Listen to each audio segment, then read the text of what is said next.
पूज्य बहन श्री कैवतनामृत बोल नंबर 144, 145, 146, तारीख 27/4/2000 श्री देवचंद भाई।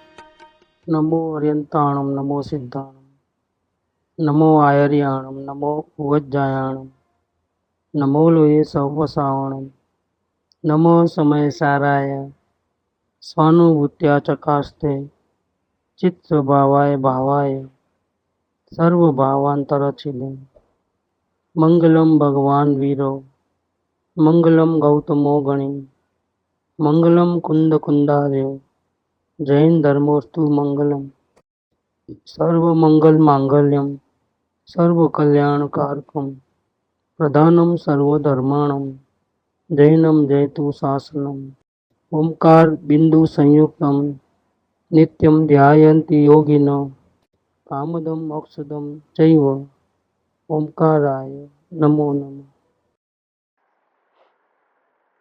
पूज्य बहन श्री के वचनामृत वचनामृत नंबर 144, 144। સાચું સમજતા વાર ભલે લાગે પણ ફળ આનંદ અને મુક્તિ છે। આત્મામાં એકાગ્ર થાય ત્યાં आनंद जरे। समय का प्रॉब्लम रहता है संसार में, तो फौरन जब का जब भी कुछ ना कुछ रिजल्ट आता है, इसमें नहीं आता है। जितने संस्कार उल्टे डाले हैं उतना टाइम लग सकता है, सही प्रयत्न करने पर भी। उदाहरण के रूप में दो दुकानदार होते हैं, एक घर की मूड़ी लेकर का धंधा करता है, दूसरा बाहर से पैसा लेकर ब्याज चुका करके पैसा लेके आता है, वो धंधा करता है। दोनों लाख लाख रुपए का बिजनेस प्रॉफिट करे तो भी एक का एडिशन है और एक का क्या है, एडिशन नहीं है। घर की मूड़ी नहीं बनी है, अभी तो कर्जा चुका रहा है। वैसा ही इसके अंदर होता है। इतने उल्टे संस्कार हमने भूतकाल में डाले हैं विराधना करके, कभी कभी सही प्रयत्न करने पर भी समय लगता है। तो खटका समय का नहीं होना चाहिए। कैसा भी करके विल पावर को ठिकाना है, तो नहीं, टाइम चाहे जितना लगे, करना तो मुझे यही, ऐसा एक निर्णय लेना चाहिए। तो रोज प्रयत्न करना चाहिए। समझने में देर लगेगी, लेकिन समझ लेंगे तब क्या होगा, इसका फल आनंद और मुक्ति है। सच्ची समझ का फल क्या है, भले चाहे जितना टाइम लग जाए, लेकिन सच्ची समझ का फल है आनंद और मुक्ति। मुक्ति किससे, सर्व प्रकार के आदि व्याधि उपाधि रूप दुख जो है, तकलीफें हैं, अशांति है, सबसे मुक्ति, छुटकारा हो जाता है। और प्लस में दुख नहीं, और प्लस में क्या, प्लस में आनंद मिलता है। वो आनंद के इसके भोगने के लिए आंख कान नाक आदि इंद्रियों की जरूरत नहीं, बिना उसके सहारे अपने को आनंद मिलता है। ऐसा अच्छी चीज खानी हो मन भावन, तो जीभ तो चाहिए ही चाहिए। अच्छा गीत सुनना हो तो कान चाहिए ही चाहिए, लेकिन तब जाकर के आनंद मिलेगा। आनंद नहीं मिलता है, महसूस होता है, रॉन्ग महसूस। लेकिन वहां तो बिना इंद्रियों के, बिना शरीर के भी, बिना मन के आधार, किसी का भी आधार लिए बिना आत्मा को परम शांति मिलती है, उसका नाम है आनंद। और सर्व प्रकार के बाधाओं से मुक्ति, तकलीफों से, चिंताओं से, उपद्रवों से, उपसर्गों से, आदि व्याधि उपाधि सभी प्रकार से छुटकारा हो जाएगा, उसका नाम मुक्ति है। तो साचू समझता वार भले लागे, नहीं जल्दी करना, जल्दी करना, जल्दी नहीं हुआ तो कैसा। संसार में तो ऐसा नहीं करते हैं। डॉक्टर पढ़ने के लिए कितना, डॉक्टरी पढ़ने के लिए कितना समय लगता है। एक लड़के को डॉक्टरी पढ़ाना है माँ बाप को, तो कितना टाइम लगे, 1 साल में, 2 साल में 25-30 साल लग जाते हैं। प्लस खर्चा भी होता है, एडमिशन का, फीस का, यूनिफॉर्म्स का, इतने साल निकल जाते हैं। तो यहाँ पर इतना टाइम नहीं लगता है। भावना अगर सच्ची है तो जल्दी से हो जाता है। फिर भी कहते हैं कि नहीं, तुम्हारे को धीरज तो रहनी चाहिए, सिर्फ उतावली से काम नहीं चलेगा। જેટલી ઉતાવળ એટલી કચાસ ને કચાસ એટલી खटास। ये इसमें गलती जरा भी नहीं होना, इस प्रकार से चलना है, स्टेप बाय स्टेप। जल्दबाजी से काम बिगड़ता है। जल्दबाजी में सबसे बड़ा काम क्या होता है, गड़बड़ क्या होती है, आखिरी स्टेज में भी अगर जल्दबाजी किया जाए, पूरा क्लियर अवलोकन बराबर, संसार में कहीं भी मजा नहीं आती है, सदगुरु के ऊपर पूरी भक्ति है, लेकिन पदार्थ निर्णय नहीं हुआ है, और ये सब जितना भी टैली करो पूर्व भूमिका सब right right right right right आवे। आत्म भावना तो हाँ, संसार की कोई भावना नहीं है, सिर्फ शांति की भावना, मुक्ति की भावना। उसके लिए चाहे जितनी कुर्बानी देना है तो दे सकते हैं, इतनी हमारी अंदर की तैयारी, मतलब सच्ची आत्म कल्याण की भावना, झूठी नहीं। इसमें कहीं भी संयोग की सुविधा नहीं चाहिए, ऐसी भावना। संयोग अच्छे हो चाहे बुरे हो, मुझे तो मेरा आत्मा ही चाहिए, शांति ही चाहिए। तो भावना नंबर 1 राइट, जिज्ञासा तो राइट, सदगुरु की खोज राइट, सदगुरु मिल गए राइट, समर्पण भक्ति हुई राइट, सब बातें यथार्थ ज्ञान में बैठी है, अंतर से आ रही है राइट, अवलोकन का पुरुषार्थ चलता है राइट, वेद ज्ञान की कोशिश चलती है राइट। अब यहां तक आ गए गाड़ी, अब क्या, अब धीरज रखने का है। अब क्या, अब तो पहुंच गए ना मंजिल तक, नहीं अभी भी गड़बड़ हो सकती है अगर धीरज नहीं रही तो धीरज अगर नहीं रहेगी तो क्या होगा, धीरज नहीं होगी तो ध्रुव का लक्ष्य होने के बदले पर्याय का लक्ष्य होगा, लक्ष्य द्रव्य पर से हट जाएगा। लक्ष्य जो है अभी तक अनुभव नहीं हुआ, अभी तक नहीं हुआ, कब होगा कब होगा, ऐसा करके पर्याय के ऊपर लग जाएगा, पलटी नहीं मार पाएगा। ये सबसे बड़ा तो प्रॉब्लम है। अब पलटी मारने का रहता है तभी जो धीरज से, उतावली करके, घबरा करके, तब इतना सब सही चलने पर भी काम नहीं होता है, क्या करें, कुछ करें, ये कर्तृत्व भाव यहाँ चालू हो जाता। परिणाम को पलटाने का, उपयोग को पलटाने का, रिजल्ट की जितनी चिंता है उतनी द्रव्य की नहीं है, द्रव्य के ऊपर लक्ष्य नहीं है, लक्ष्य रिजल्ट के ऊपर है। यहाँ गड़बड़ होती है, पूरी जितनी मेहनत है अब तक की पूरी पानी फिर जाती है। तो यहाँ कहते हैं कि धीरज से काम होगा। उतावली भी करने को बोलते हैं, जल्दी कर जल्दी कर, कब क्या टाइम होगा किसको मालूम है, कब आंख बंद हो जाएगी, विचार गति में रखड़ने को चले जाएगा। प्रमाद नहीं करना है, पुरुषार्थ चालू रखना है निरंतर, इसीलिए वो कहते हैं कि जल्दी कर, उतावली करो। थोड़ा भी सांस लेने जैसा नहीं है, आयुष्य कैसे है, लंबी आयुष्य तो है नहीं, इसमें भी कुछ भी कभी भी कुछ भी हो सकता है, तो समय नहीं बिगाड़ना, एक एक पल बहुत कीमती है, ऐसा करके वो बात भी करेंगे। उसका एंगल ये है कि विषय कसाय में, 5 इंद्रियों के विषयों में तेरा टाइम बर्बाद मत कर, और तेरी साधना पुरुषार्थ यथार्थ चालू रख, अवलोकन जागृति विज्ञान चालू रख। इसलिए वो जल्दी करो करके ही बोले, और जल्दी करो बोलते हैं तो और जल्दी हो जाएगा तो प्रॉब्लम, और जल्दी होगा तो क्या होगा, परिणाम पे लक्ष्य चले जाएगा। लक्ष्य करना है ध्रुव का, शाश्वत का, और नजर जाएगी रिजल्ट के ऊपर, अभी तक नहीं हुआ, मैं आधा घंटा बैठा अभी तक नहीं हुआ, अब क्या करो। पूरा पॉइंट चेक करते हैं तो सब बराबर राइट आ रहा है, अभी समझ में नहीं आता है कि क्या करना। ये उलझन, खुद की बनाई हुई उलझन में खुद फंस रहा है, तो उसको कहना पड़ता है कि तुम्हारी स्पीड ओवर ज्यादा है, अभी स्पीड नहीं, अभी धीरज चाहिए। सच्चा समझने में देर भले ही लगे, रिजल्ट आने में देर भले ही लगे, लेकिन इसका फल आनंद और मुक्ति है।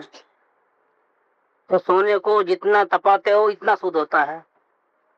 ऐसा ही यहाँ पर परमात्मा मिलने से पहले कई प्रकार की उलझने होती है, और उलझने का कारण क्या है, किसी को तो 1 सेकंड में हो जाएगा और किसी को बहुत देर लगे। ऐसा क्यों, तो भूतकाल में दो प्रकार का दर्शन में बांधा है, एक स्वरूप की विराधना करके और एक सच्चे वितरागी देव गुरु शास्त्र की विराधना करो। विराधना की है इसका मतलब कहीं आराधना की है, तो झूठे देव गुरु शास्त्र की आराधना की हुई है। ऐसा भी कहते हैं कि हमने कहा किसी को गाली दी है, हमने किसी को विराधना नहीं की, लेकिन तुमने देव को गुरु शास्त्र की आराधना की, वो विराधना के बराबर ही होगा। नहीं, हमको आत्मा की कहाँ विराधना हुई, हम तो चाहते हैं आत्म शांति वगैरह, संयोगों में सुख माना, आत्मा की विराधना हुई। डायरेक्ट नहीं तो इनडायरेक्टली विराधना जरूर हुई है। तो दो प्रकार की जो विराधना, एक आत्म स्वरूप की और देव गुरु शास्त्र कि जब तक ये विराधना का डायरेक्ट डायरेक्ट भले गाली मत देवे, लेकिन झूठे को साथ देवे, हाँ अनुमोदना भी करे तो भी विराधना ही है प्रकार। तो जितना हमने उल्टे चले हैं उल्टना वापिस आने में समय लगता है। वापिस आ सकते हैं, इतनी कैपेसिटी है, फिर भी धीरज रहे तो फायदा है, धीरज नहीं रहे तो फायदा नहीं है। तो साचू समझता वार भले लागे પણ ફળ આનંદ અને મુક્તિ છે। भले समय लगे, रिजल्ट की ओर मत देख, अनुभव हुआ नहीं हुआ मत देख, तेरा प्रयास, जागृति, ज्ञाता दृष्टा भाव, वितरागता, उदासीनता, बैलेंस, रिएक्शन लेस, ये चालू है कि नहीं उधर, ये आराधना होगी इस प्रकार से, तो कार्य होगा ही होगा। आत्मा में एकाग्र थाय त्या आनंद जरे। आनंद कब मिलेगा? जब मंजिल तक पहुंचेगा तब। इसके पहले नजीक नजीक आएगा, रास्ता कटेगा, लेकिन आनंद नहीं आएगा। आनंद आने के लिए क्या करना है? जब उसके उपयोग जो है, वर्तमान उपयोग आत्मा में, मतलब त्रिकाली ध्रुव में शाश्वत आयना और एक घूमता आयना। घूमता आयना माने ज्ञान का उपयोग। वो कहां से निकला है? तो शाश्वत में से निकला है। वो दूसरों को देखता है, प्रतिबिंबों को, तो घूमते घूमते प्रतिबिंब को देखना बंद करके ऐसा पलट जाए और अपने मूल जो स्त्रोत्र है, मूल आधार है, जहां से वो निकला है, उसको देख ले, तो आनंद जरता है। इसके पहले आनंद नहीं जरता है। तो इसकी हमको प्रैक्टिस होनी चाहिए। देखना तो चालू है और रिएक्शन देना चालू हो, रिएक्शन नहीं देते हैं किधर भी, इसके कारण कसाय बहुत मंद हो गए। ज्ञाता दृष्टा भाव चालू है, लेकिन भैया किसको देखते हो? रिएक्शन नहीं आ रहा है, अत्यंत मंद है, ठीक है, वो भूमिका की दृष्टि से देखा जाए तो बेस्ट है, लेकिन वापिस देखना किसको है? आनंद कब मिलने वाला है? कि वैसा ही ज्ञाता दृष्टा भाव में रहने से आनंद मिलने वाला नहीं। तो नहीं, हमको अभी कोई भी पदार्थ अच्छे नहीं लगते, बुरे नहीं लगते, हम सिर्फ देखते रहते हैं। सब कुछ होता है, लेकिन हम देखने वाले बन गए हैं। अभी हमको कोई प्रॉब्लम नहीं, ठीक है, भूमिका अच्छी है। भूमिका की योग्यता की दृष्टि से उतनी वितरागता उत्पन्न हुई है, वो भी कोशिश से हुई है, प्रयत्न से हुई है, कि ऐसा मुफ्त में नहीं हुई है। उसमें भी बहुत पुरुषार्थ लगा है और यहाँ तक आने में भी बहुत टाइम लगा है, लेकिन काफी है क्या वो? नहीं, आनंद नहीं मिलेगा। तो आनंद कब मिलेगा? ये उपयोग जो ऐसा घूम जाएगा 180 डिग्री में, अपने स्वरूप को देखेगा, त्रिकाली शाश्वत स्वरूप को देखेगा, तब आनंद आएगा। आत्मा में एकाग्र होगा तो वहां आनंद जरेगा। आनंद तो तभी आएगा, इसके पहले आनंद नहीं आएगा। ये डिसीजन स्वयं को लेना है कि हमारा उपयोग कहाँ कहाँ है। अब सिर्फ राग द्वेष नहीं करते हैं उतना काफी नहीं है, वो तो दुख से बच गए, लेकिन सुख, कर्जा चुकता हो गया वो ठीक है, लेकिन फिर प्रॉफिट प्लस कहाँ है? कर्जा भी चुकना है, मतलब दुख भी जाना है, और ऊपर से आनंद की कमाई भी होना है। राग द्वेष नहीं करोगे तो दुख नहीं होगा, तकलीफ नहीं होगी। तो लेकिन ये तो काम आधा हुआ, कर्जा चुकता हुआ, फिर अपने को प्रॉफिट कैसे मिलेगा? वो भी एक शांति, मतलब दुख नहीं होना वो भी एक शांति है, दुख नहीं होवे वो भी शांति है, और एक शांति मिले वो शांति है। दोनों में अंतर है। एक में कर्जा चुका और एक में कर्जा तो चुकी गया, ऊपर से आराधना हुई, प्लस हुई, मूड़ी जमा हुई। तो अपने को तो सिर्फ कर्जा चुके वहां तक नहीं है, आगे प्लस पॉइंट में जाना है, साधना शुरू करनी है। साधना शुरू करने के लिए तो फिर आनंद चाहिए। तो आत्मा में एकाग्र होवे तो आनंद है। ये देखने की बात है कि जब तक कर्जा नहीं चुकेगा तब तक आत्मा पे एकाग्रता नहीं होगी, क्योंकि ये फाउंडेशन है। अंश मात्र भी कहीं भी किसी भी प्रति रजकण में भी थोड़ी भी आसक्ति रह गई अभिप्राय की, अच्छा बुरा लगने लगता है, तब तक नजर आत्मा में जाएगी नहीं। तो पहला वाला काम भी कंपलसरी है, वो भी आराधना, अवलोकन की आराधना है, वो कंपलसरी जरूरी है, इसके बिना तो ये होने वाला है। लेकिन यहाँ ये बात चलती है कि इतना सब हो गया, ज्ञाता दृष्टा भाव डेवलप हुआ, बाहर नजर जाती है तो भी अच्छा बुरा नहीं लगता है, और अंदर भावों पर नजर जाती है तो भी अच्छा बुरा नहीं लगता है, न्यूट्रल हो गए। इतने से काम नहीं होगा, यहाँ ये बात, इसके बिना भी नहीं होगा। यहाँ तक तो आना ही पड़ेगा आत्मा में दृष्टि लगाने के लिए। लेकिन ये इतना हो गया तो भी काम होगा कि नहीं? नहीं होगा। क्यों नहीं होगा? अभी जो मूल जो स्त्रोत्र है, जो त्रिकाली शाश्वत सामर्थ्य, उस पे उपयोग ठहरा नहीं है। आनंद तो तभी मिलेगा जब उपयोग आत्मा में स्थित थम जाएगा, तब आनंद मिलेगा, इसके पहले आनंद नहीं मिलता। तो साचू समझता वार भले लागे, इसका मतलब अभी बेफिक्र हो जाओ, वो बात नहीं है। प्रयास निरंतर चालू रहना चाहिए। अगर प्रयास नहीं होगा तो ये बोलेंगे कि प्रमाद मत करो, जल्दी करो। प्रयास चालू है और देर लग रही है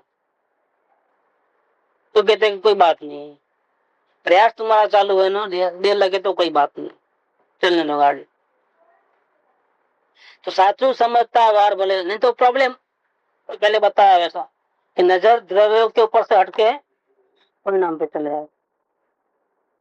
तो साचू समझता વાર ભલે લાગે પણ ફળ આનંદ અને મુક્તિ છે।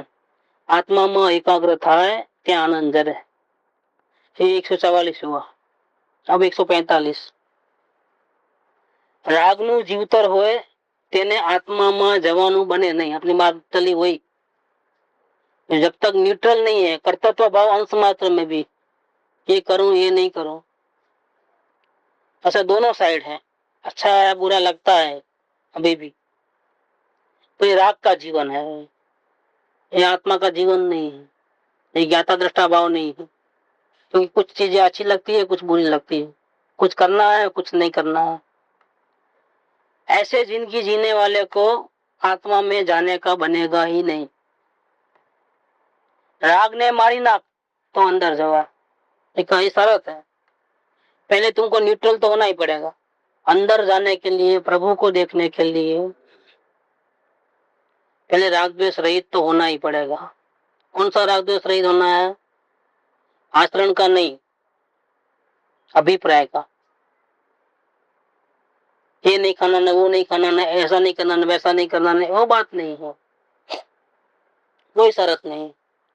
अभिप्राय में से निकलना है, अभिप्राय में से करूं नहीं करूं निकलना है।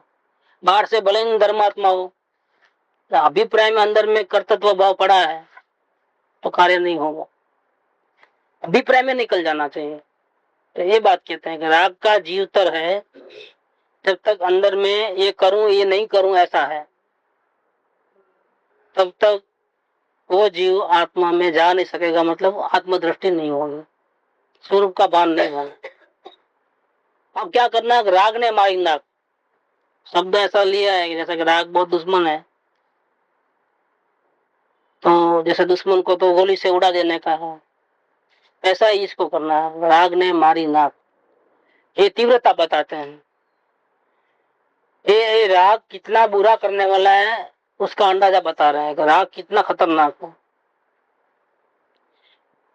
हम स्वयं भगवान हैं, सारी दुनिया को देख रहे हैं, देख सकते हैं, सुन सकते हैं, चख सकते हैं, लेकिन अपने आप को महसूस नहीं कर सकता, अपने आप को देख नहीं सकते हैं, अनुभव नहीं कर सकते।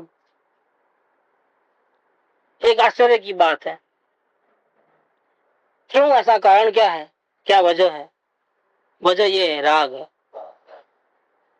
सरल से सरल चीज को कठिन करने वाला काम कौन करता है? ये राग करता है। अपने आप को हम अच्छी तरह से देख सकते हैं, अनुभव कर सकते हैं, लेकिन फिर भी नहीं कर पा रहे हैं।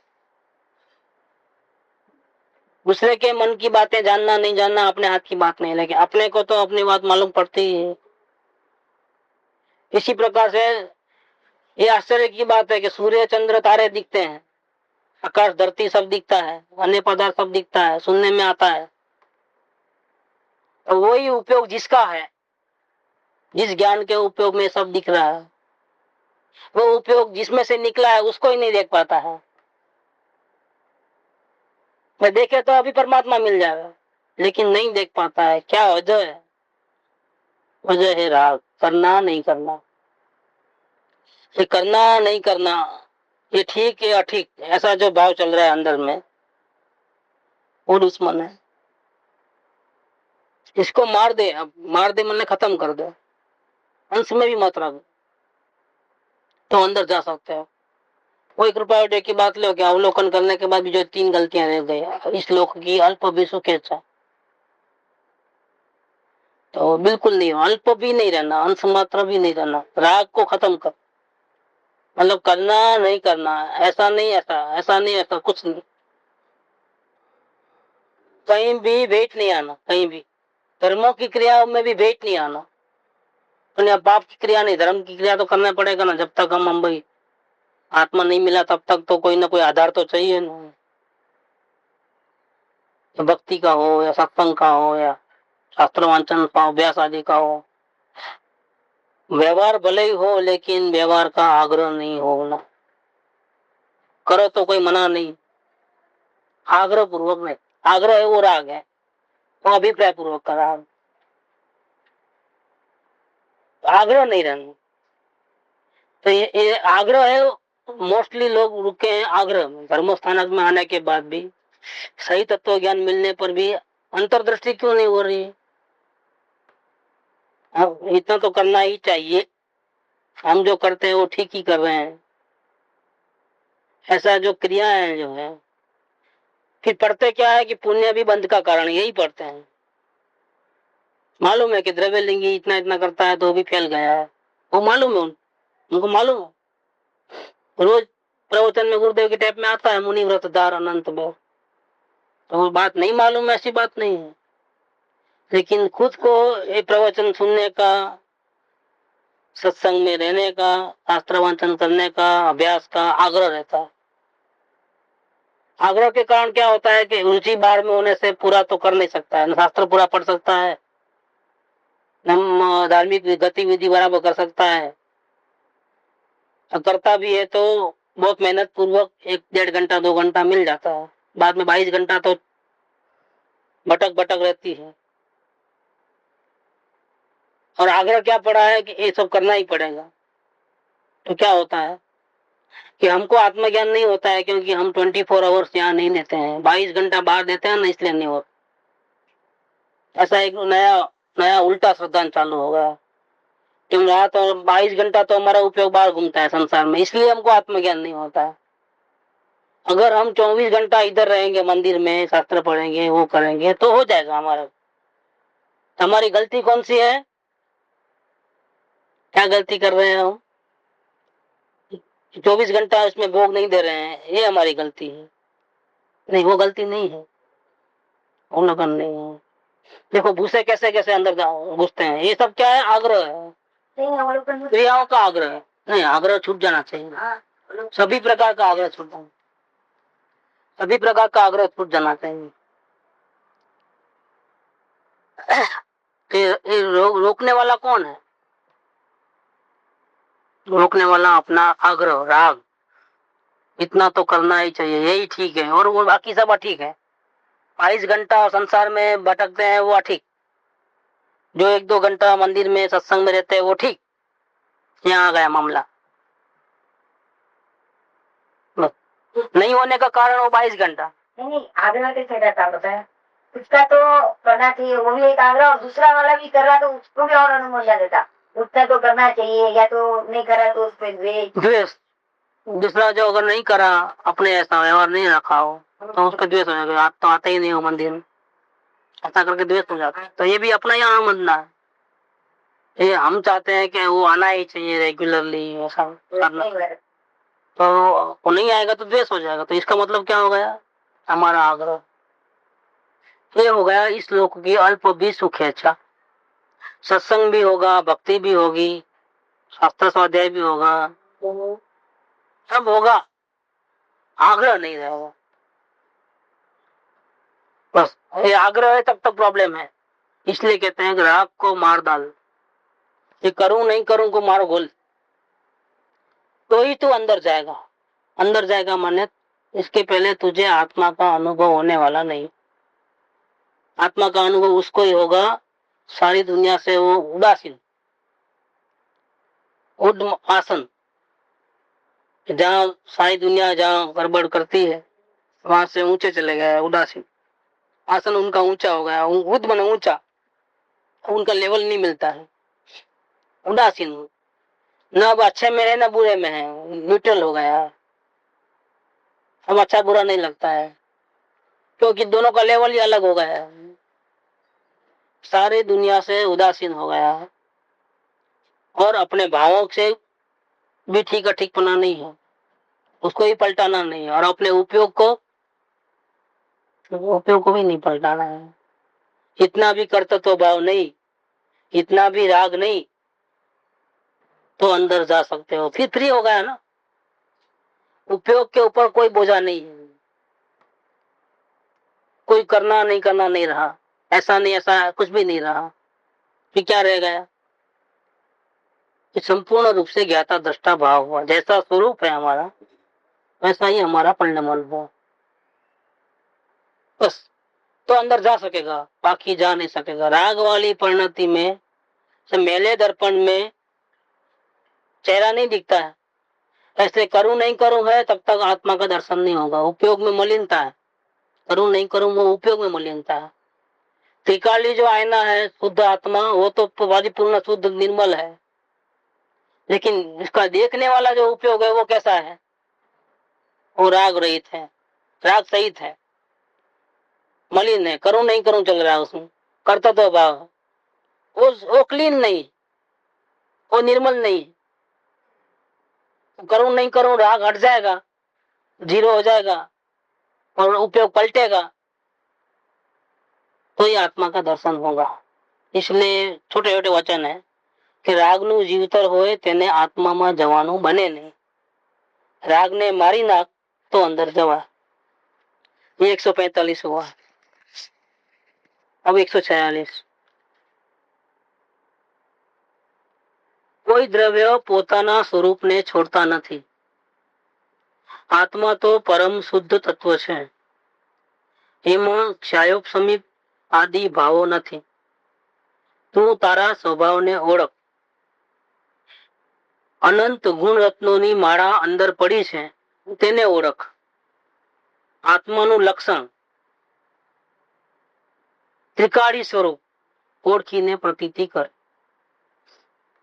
ये बात यह है कि कोई द्रव्य अपने स्वरूप को छोड़ते नहीं, तू भी एक द्रव्य है।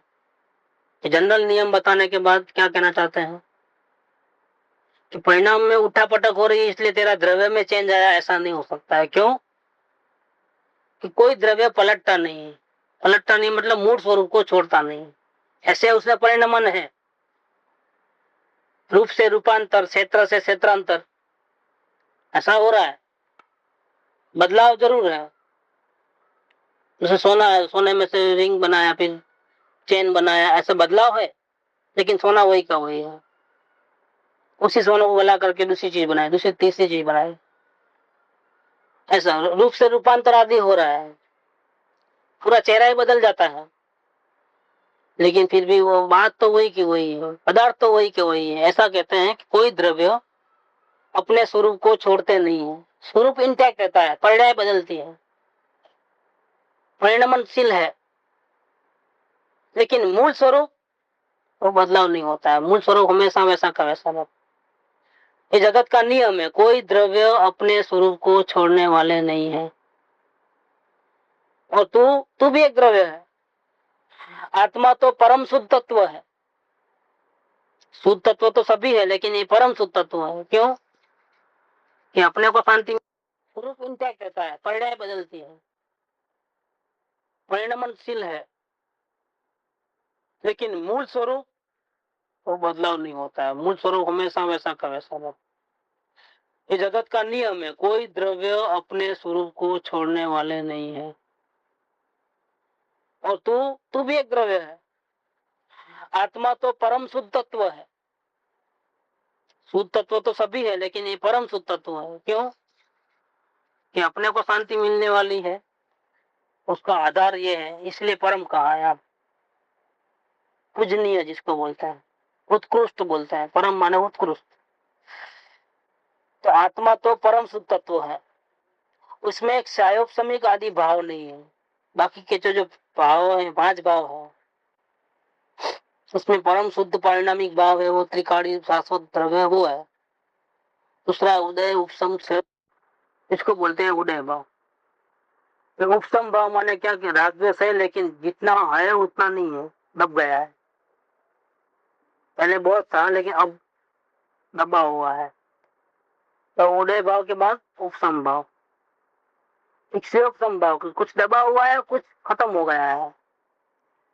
क्षय उपसम, कुछ भाव तो है खत्म ही हो गए हैं, और कुछ भाव है वो दबे हुए हैं, अभी है लेकिन दबे हुए हैं, उसका नाम है शिवोपसम भाव। चौथा भाव है क्षायिक भाव। तो प्रवृत्ति भले ही है, लेकिन अंदर में 0% भी राग नहीं है, 0% में भी। जैसे भरत चक्रवर्ती को ले लो, तो क्षायिक भाव में थे। 96,000 रानी, 6 खंड का अधिपति, सब धमाल बहुत थी बार में, प्रवृत्ति सबकी सब थी, लड़ाई तक भी होती थी, लेकिन अंदर में अंश मात्रा भी कोई भाव नहीं था, करूं नहीं करूंगा। इसका नाम है क्षायिक भाव। ऐसे क्षायिक भाव को तो उसी भाव में मुक्ति होती है। तो ये जो 4 भाव हैं, ये पर्याय के हैं, अवस्थाओं के हैं। सबसे पहले उदय भाव मतलब राग द्वेष की प्रवृत्ति, इसके बाद उपसम भाव माने पहले जितनी थी इतना नहीं, तब गई है। तीसरा श्रेय उपसम, मतलब कुछ राग भाव तो खत्म ही हो गए हैं और कुछ है, लेकिन है वो भी दबे हुए हैं, क्षय उपसम। और चौथा है वो क्षायिक भाव, क्योंकि अंश मात्रा में, अभिप्राय में अंश मात्रा भी नहीं रहा। ऐसा तो 4 प्रकार के, मतलब ऐसा कहते हैं कि आत्मा तो परम शुद्ध तत्व है, उसमें क्षायोग समिक आदि भाव नहीं है। ये जो परिणाम में उथल पाथल है, ये परिणाम के 4 क्षेत्र है, उदय उपसम क्षय उपसम और क्षायिक, 4 प्रकार है, वो उसमें नहीं है, आत्मा में नहीं है, क्योंकि वो शुद्ध तत्व है, वो त्रिकाली शाश्वत है, परम परिणामिक भाव, वो 5वां भाव है। 5वां नंबर का भाव है वो शुद्ध परम परिणामिक भाव, जिसमें कोई बदलाव नहीं है, कोई हलचल नहीं है, जैसे पहले था वैसा है। बहुत परिणति में राग द्वेष बहुत हो रहे हैं तो भी वो शुद्ध, और परिणति में बिल्कुल राग द्वेष नहीं है तो भी वो ऐसा का वैसा शुद्ध, इसमें कोई हलचल नहीं, शाश्वत वैसा का वैसा रह, तो तू हो। और ये जो तो तेरा भाव है वो कभी छूटने वाला नहीं है। क्यों? कोई द्रव्य अपने स्वरूप को छोड़ने वाले नहीं है। राग द्वेष चाहे जितने होंगे, तू रागी द्वेषी होने वाला नहीं है, क्योंकि तेरा स्वरूप राग द्वेष से रहित है। तेरा जो मूल स्वभाव राग द्वेष करते बकर रागी द्वेषी होने वाला नहीं है, पर्याय में राग द्वेष है, लेकिन इसके कारण तेरे स्वभाव में वो विकृति नहीं आई है, आने वाले भी नहीं है, क्योंकि स्वभाव कभी किसी का छूटने वाला नहीं।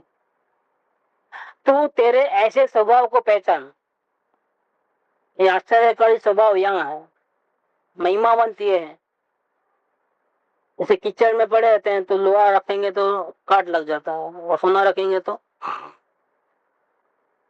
वैसा का वैसा रहता है। इसकी वैल्यू है, लोहे की वैल्यू नहीं है, सोने की वैल्यू है। इसका कारण क्या है?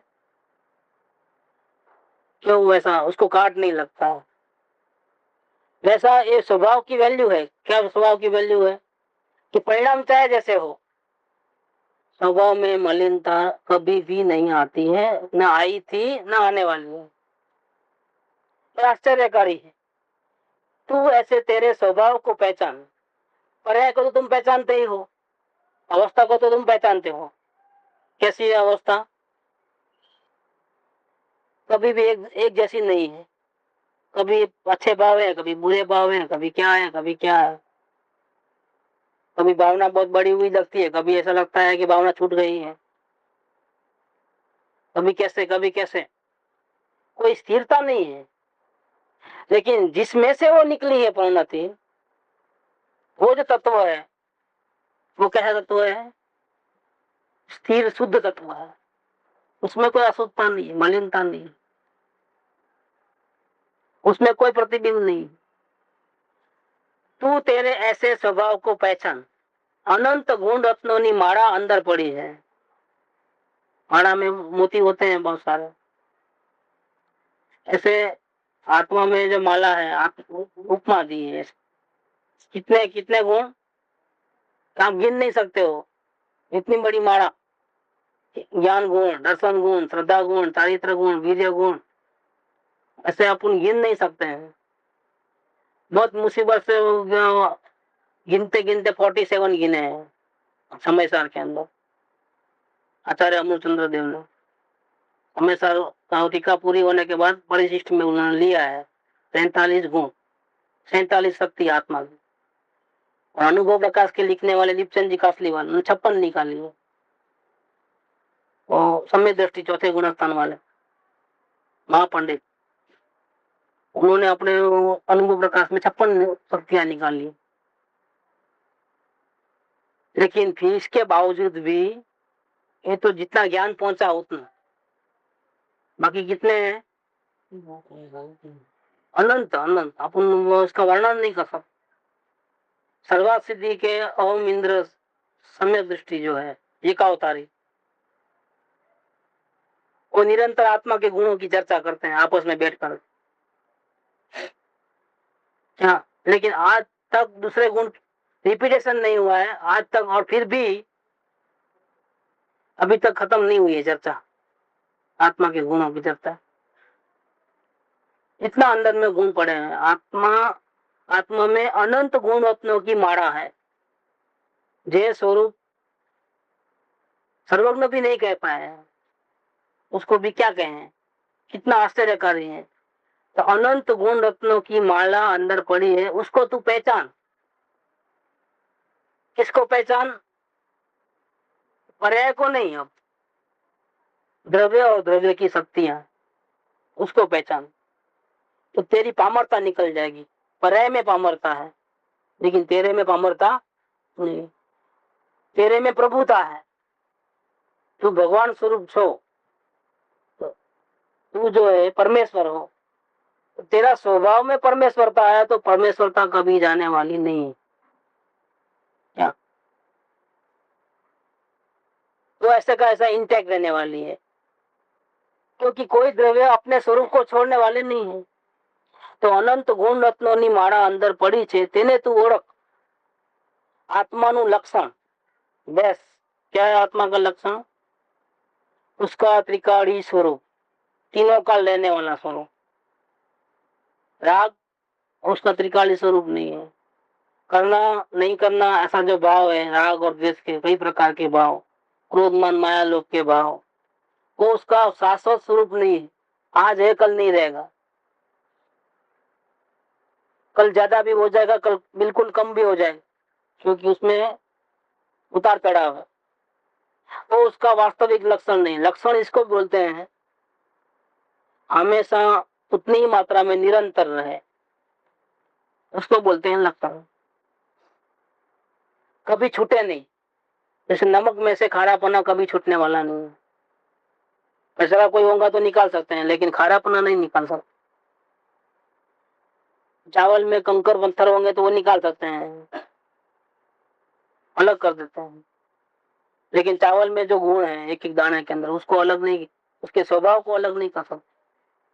वैसे ही आत्मा का लक्षण त्रिकाली स्वरूप है। जो ज्ञान है वो आत्मा का लक्षण है, तो कभी भी अलग होने वाला नहीं है। जहां जहां ज्ञान वहां वहां आत्मा, उससे हम अलग नहीं कर सकते। यही आत्मा का स्वरूप है।